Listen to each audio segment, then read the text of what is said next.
ప్రభువు మీతో నుండనగాక. పునీత లూకా వ్రాసిన శుభవార్తలోని భాగము.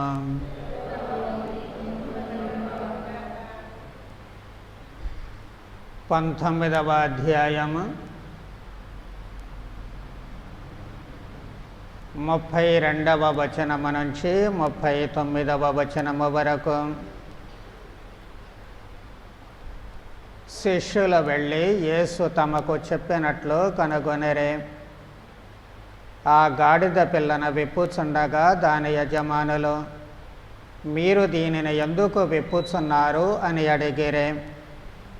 ప్రభువునకు దీనితో పని ఉన్నది అని చెప్పి వారు దానిని యేసు యొద్దకు తోలుకొని వచ్చారు. దాని మీద తమ వస్త్రములను పరచి ఆయనను కూర్చుండబెట్టారు. ఆయన ముందుకు సాగిపోవచుండా ప్రజలు దారిలో తమ వస్త్రములు పరచరే.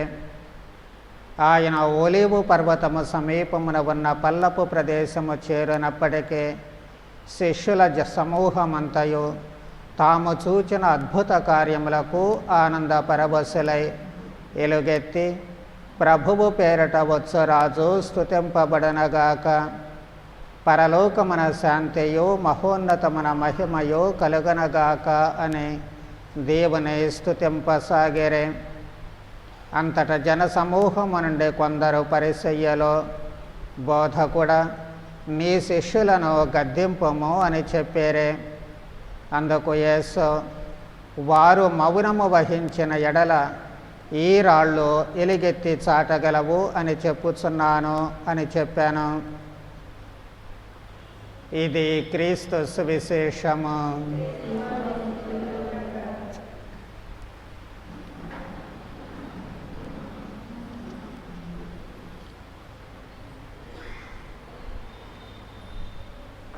ప్రభువు జెరూసలేమును ప్రవేశించేటప్పుడు శిష్యగణమంతా గొంతెత్తి దేవుణ్ణి స్తుతిస్తూ ఉన్నారు. ఆ సమయంలో పరిసయ్యులు అడిగినటువంటి ప్రశ్న, వాళ్ళు అలా చేస్తూ ఉన్నారు కాబట్టి వాళ్ళను గద్దించండి అని చెప్పి అంటూ ఉన్నారు. నిజానికి దేవుణ్ణి స్తుతించడంలో అక్కడ తప్పేమీ లేదు. ప్రతి మనిషిని బట్టి మనము దేవుణ్ణి స్తుతించాలి, మహిమపరచాలి. ప్రతి మనిషి ద్వారా ఈ దేవుడు ఏదో ఒక మంచి పని చేస్తూ ఉంటారు. ప్రతి మనిషి ఈ లోకములో దేవుని వరప్రసాదమే. కాబట్టి ప్రతి మనిషిని బట్టి మనము దేవుణ్ణి స్తుతించాల్సినటువంటి అవసరము ఏర్పడుతుంది. కానీ ఎక్కడ ఉన్నది సాక్షాత్తు దైవ కుమారుడైన ప్రభువైన యేసుక్రీస్తే, లోకరక్షకుడు.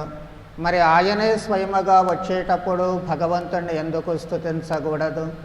ఖచ్చితంగా అందరూ స్తుతించాల్సినటువంటి అవసరము ఏర్పడుతూ ఉంటుంది. కానీ ఇది అర్థము చేసుకోలేనటువంటి మూర్ఖులు తమలో ఉన్నటువంటి మూర్ఖత్వాన్ని బయట పెడుతూ అలా స్తుతించనీయవద్దు అని చెప్పి ప్రభువునే స్వయముగా కోరుతూ ఉన్నారు. ఇక్కడ ప్రభువు అన్నటువంటి మాటను మనం జాగ్రత్తగా గుర్తుపెట్టుకోవాలి. వీళ్ళు గనక స్తుతించకపోతే ఈ ప్రక్కన ఉన్నటువంటి రాళ్ళే దేవుణ్ణి స్తుతిస్తాయి. కదలిక లేనటువంటి రాళ్ళు, మాట్లాడలేనటువంటి రాళ్ళు, శబ్దము చేయలేనటువంటి రాళ్ళు, అవే భగవంతుణ్ణి స్తుతిస్తాయి అని చెప్పి ప్రభువు అంటూ ఉన్నారు. కదలలేనటువంటి రాళ్ల సంగతి ప్రక్కన పెడితే జీవమున్నటువంటి మూగ జీవాలు, పశువుల సహితము భగవంతుణ్ణి స్తుతిస్తాయి, ఆరాధిస్తాయి అన్నటువంటి సత్యాన్ని దేవుడు పునీత అంతోని వారి ద్వారా రుజువు చేస్తూ ఉన్నారు. మనుషులు దేవుణ్ణి ఆరాధించకుండా వదిలివేస్తే పశువులే ఆరాధిస్తాయి అన్నటువంటి సత్యాన్ని రుజువు చేస్తూ తద్వారా ప్రజలలో ఉన్నటువంటి మూర్ఖత్వాన్ని పోగొట్టడానికి దేవుడు ప్రయత్నం చేస్తూ అంతోని వారి భక్తిని వినియోగించుకుంటూ ఉన్నారు. 11, 12 శతాబ్దాలలో ఇటలీలో, ఫ్రాన్స్లో అప్పటి మతభ్రష్టులైనటువంటి ఆ ప్రజలను మార్చేటువంటి నేపథ్యంలో పునీత అంతోని వారు రిమిని నగరానికి పంపబడ్డారు అని చెప్పి గతంలో చెప్పుకున్నాము. అద్భుతమైనటువంటి ఆయన బోధన ద్వారా చేపలకు సహితము బోధించడము రిమిని పట్టణంలో అనేక మంది మారు మనసు పొందుతూ ఉన్నారు. అయితే ఇంకా మిగిలినటువంటి మూర్ఖత్వముతో కూడినటువంటి మనుషులు ఉన్నారు. వాళ్లలో ఒకరు బోస్వెల్లో అనేటువంటి పెద్ద మనిషి. ఈ బోస్వెల్ అనేటువంటి పెద్ద మనిషి తన మూర్ఖత్వాన్ని పరాకాష్ఠకు తీసుకుని వస్తూ అంతోని వారి వద్దకు వచ్చి చెబుతూ ఉన్నాడు, ఏమంటే మీరు చేపలకు ఏదో బోధించారట, చేపలు మీకు తలలాడిస్తూ విన్నాయి అట. చేపల సంగతి ప్రక్కన పెట్టి నాకు పెంపుడు గాడిద ఉంది, ఆ పెంపుడు గాడిదకు మీరు బోధించండి, అప్పుడు నేను నమ్ముతాను అంటూ అంతోని వారికి సవాలు వేశాడు. చిరునవ్వుతో అంతోని వారు సరేనన్నారు. ఆయన ఏం చేశాడు? తను పెంచుకున్నటువంటి గాడిద కాబట్టి సహజంగా తన మాట వింటుంది. అందుకే ఆ గాడిదకు 3 రోజుల పాటు అన్నపానీయాలు పెట్టకుండా వదిలివేశాడు. కడుపు మార్చాడు, మేత వేయలేదు. ఆకలితో నకనకలాడుతూ ఉంటుంది ఆ గాడిద.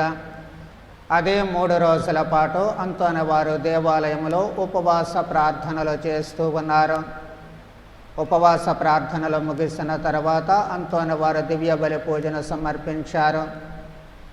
వాళ్ళు పందెం పెట్టుకున్నటువంటి ఆ రోజు నడి బజారులో అనేక మంది ప్రజలు అక్కడ గుమ్ముకూడుతూ ఉన్నారు.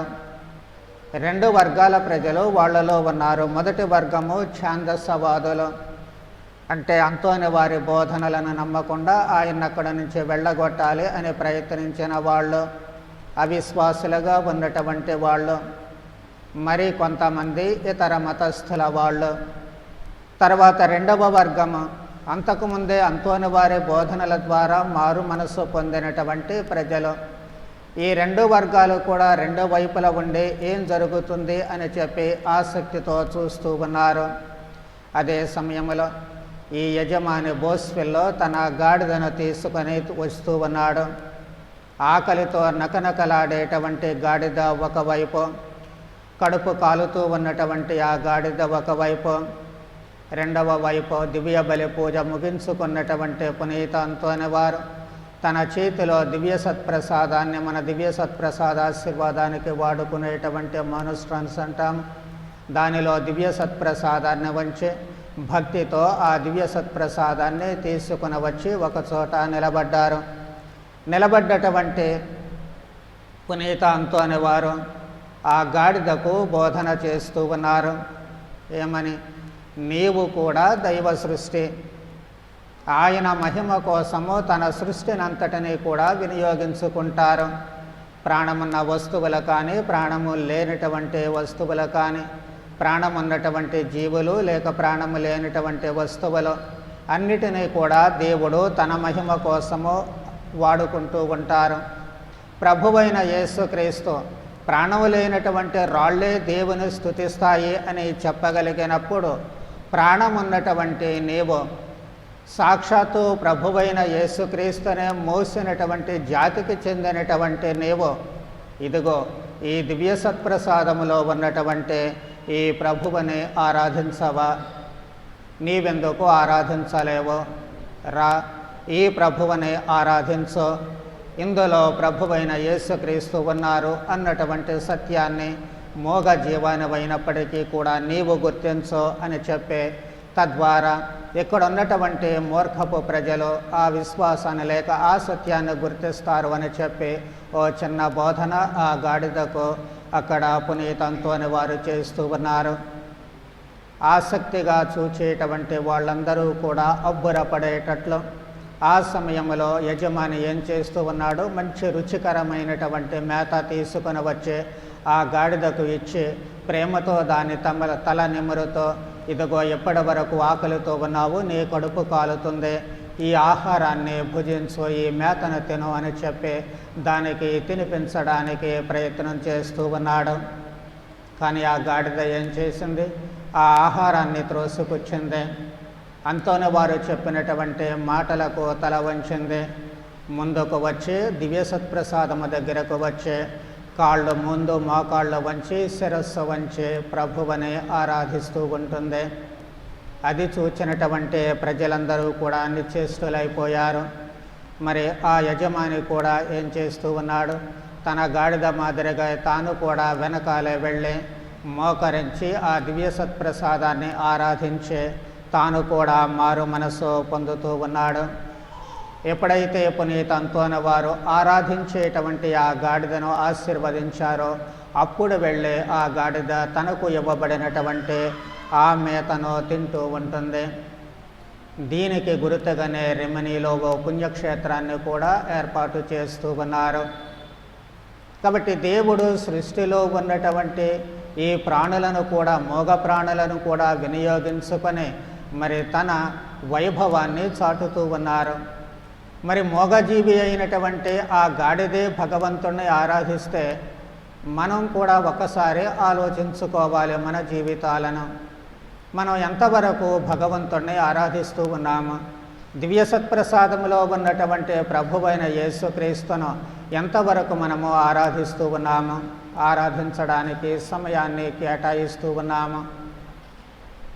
ఆ మూగజీవే దాంట్లో ఉన్నటువంటి ప్రభువైన యేసుక్రీస్తును గుర్తించగలిగినప్పుడు బుద్ధి జ్ఞానము ఉన్నటువంటి మనము ఈ దివ్య సత్ప్రసాదములో ఉన్నటువంటి ప్రభువైన యేసుక్రీస్తును గుర్తించి ఆరాధిస్తున్నామా?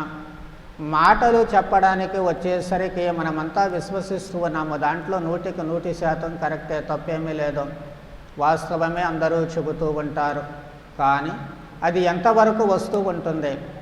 ఆ దివ్య సత్ప్రసాదములో ప్రభు ఉన్నారు అని అనుకుంటే సరిపోతూ ఉందా? ఆ ప్రభువుని ఆరాధించకపోతే, ఆ ప్రభువు ఎడల మన గౌరవాన్ని చూపించలేకపోయినట్లయితే, ప్రభువు దివ్య సత్ప్రసాద రూపంలో మన మధ్య ఉన్నారు అన్నటువంటి వాస్తవాన్ని గ్రహించినప్పుడు ఆ భగవంతుడిని మనం స్తుతించలేకపోతే మన విశ్వాసము నిరర్థకమవుతూ ఉంటుంది, పనికి రాకుండా పోతూ ఉంటుంది. మనము మాటలు చెప్పే వాళ్ళమే కానీ పనులు చేసే వాళ్ళము కాదుగా మిగిలిపోయేటువంటి ప్రమాదము ఏర్పడుతూ ఉంటుంది. అందుకే తల్లి శ్రీ సభ ఏం చేస్తూ ఉంటుంది, ప్రతి మొదటి శుక్రవారము కూడా దివ్య సత్ప్రసాద ఆరాధనను ఏర్పాటు చేస్తూ ఉంటుంది.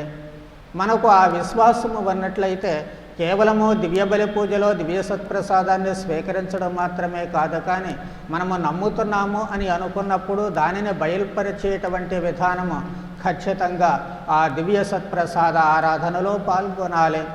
దివ్య సత్ప్రసాదంలో ఉండేటువంటి ప్రభువుని ఆరాధించాలి. అందుకే మఠాలయాల్లో అంటే కాన్వెంటుల్లో, ఇతర ఆశ్రమాలలో వాళ్ళు ఖచ్చితంగా నెలకు ఒకసారో వారానికి ఒకసారో ఒక రోజంతా కూడా దివ్య సత్ప్రసాదాన్ని ఉంచి ఆరాధిస్తూ ఉంటారు.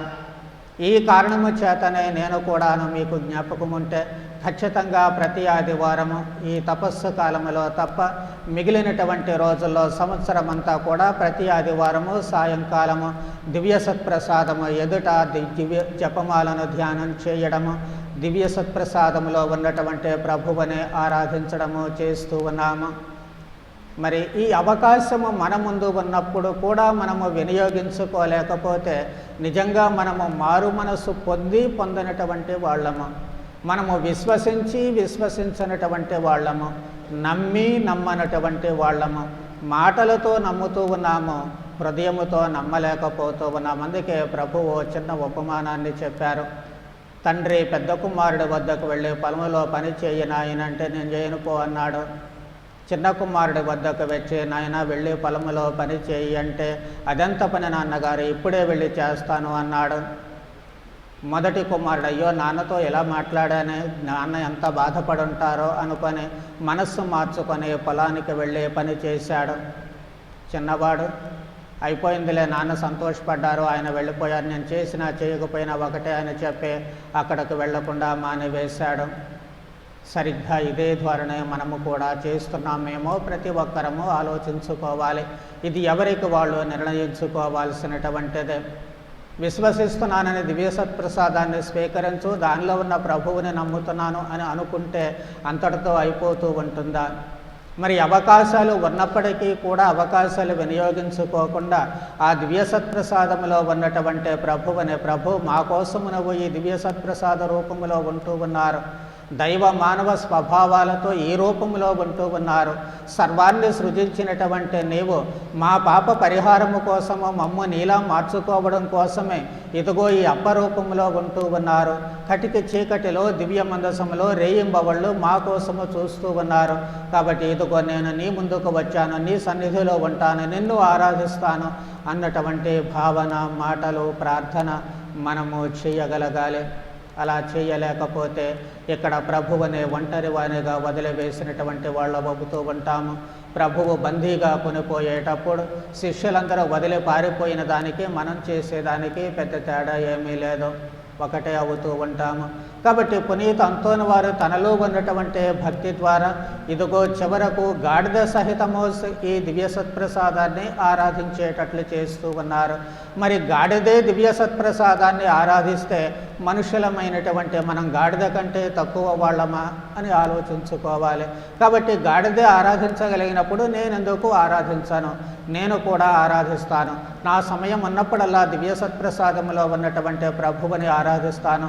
దివ్య సత్ప్రసాదము ఎప్పుడెప్పుడైతే ఈ విధముగా ప్రతిష్ఠించబడుతుందో పీఠము మీద సమయం చూసుకొని ఖచ్చితంగా వచ్చి నేను ఆరాధిస్తాను అన్నటువంటి నిర్ణయము మనము తీసుకోగలిగినట్లయితే అక్కడ ఆ మనిషి ఏ విధముగా అవిశ్వాసి విశ్వాసిగా మారాడో మనము కూడా నిజమైనటువంటి విశ్వాసులుగా మారడానికి అవకాశం ఉంటుంది. మనలో ఆ దైవశక్తి నింపబడుతూ ఉంటుంది.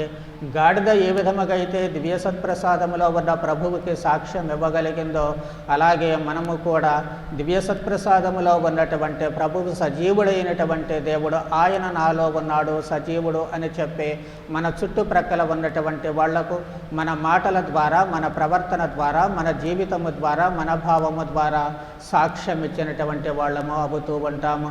కాబట్టి అలాంటి భక్తి మనలో కూడా ఉండగలిగేటట్లు గాడిద చేతనే ఆరాధింపచేసినటువంటి ఆ పునీత అంతోని వారు మూర్ఖత్వముతో ఉండినటువంటి మన మనస్సులను కూడా మార్చే ఆ ప్రభువుని ఆరాధించేటట్లు ప్రేరేపించమని, ఆ ప్రభువు ఎడల దివ్య సత్ప్రసాదం ఎడల మన భక్తి ఇంకా ఎప్పటికప్పుడు పెరగగలిగేటట్లు, దివ్య సత్ప్రసాదం ఎడల మనలో మరింత ఎక్కువగా గౌరవము పెంపొందింపగలిగేటట్లు మన మనస్సులను మార్చమని పునీత అంతోని వారి ద్వారా ప్రార్థన చేద్దాం. పితా పుత్ర పవిత్రాత్మ నామమున.